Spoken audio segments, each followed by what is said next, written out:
Good morning, Malaysia. Yesterday, the Prime Minister spoke about the many cases, prosecution cases, that were flawed, that were rushed through following the GE14 election. These are politically motivated cases. This admission by the Prime Minister is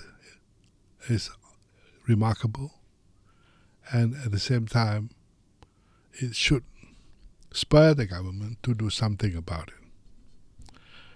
We should never allow the justice system to be used in politics in the way that we did many years ago. So, what do we do now?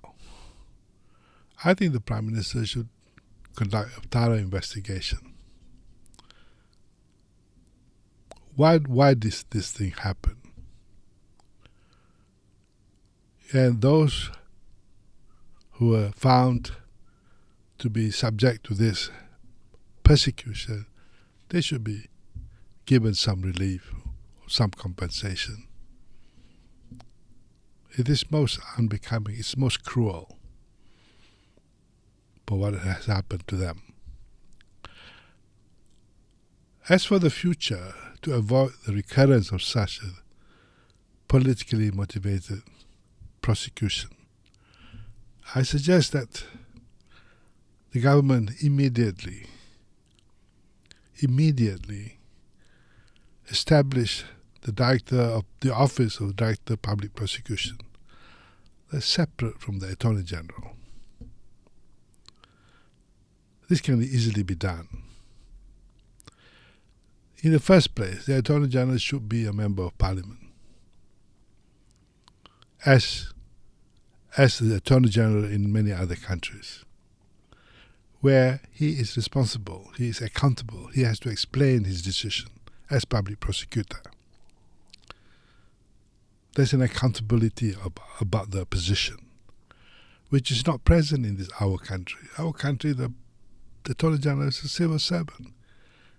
He only reports to the Prime Minister. He doesn't have to say anything. His decisions are beyond question, and yet he's not necessary for him to explain. In other words, he's not accountable.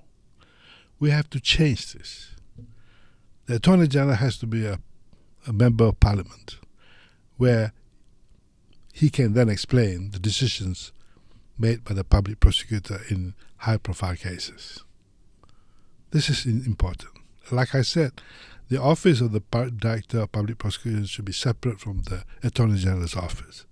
It should be run by professional lawyers, whether from government or private sector, a combination of both. Their future, their salary, their tenure should not depend on the Attorney General. It's a body that is independent.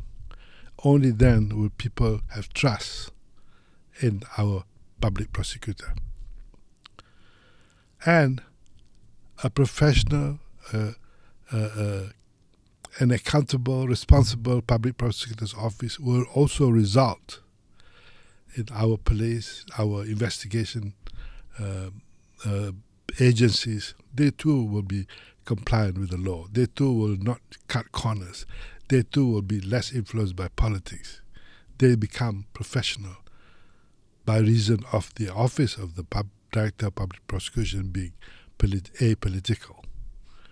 It has that effect on these other agencies, and it's so important because an agency that is politically driven can also cause injustice. So this is what the government must do. I hope the Prime Minister will do this immediately. And it is not necessary, like I said before, it is not necessary to touch Article 145 of the Constitution. The Attorney General can still have oversight on the issue of discretion, on the issue of whether to charge or not to charge. But the difference in this system that I'm proposing is that he now is answerable in Parliament, he's accountable. And because his office, the Office of Director of Public Prosecutor, is now separate from his own Attorney General's office and is manned and managed by a different group of people, that alone will ensure, in practice, the separation of the duties of the AG and that of the Public Prosecutor. The Attorney General can remain as, and should remain as, advisor to the Prime Minister, to the government, to the King, and whatever. But the Office of Public Prosecutor is separate. Managed, organized, decisions made, all separate from the office of the AG. This the Prime Minister can do immediately. Thank you.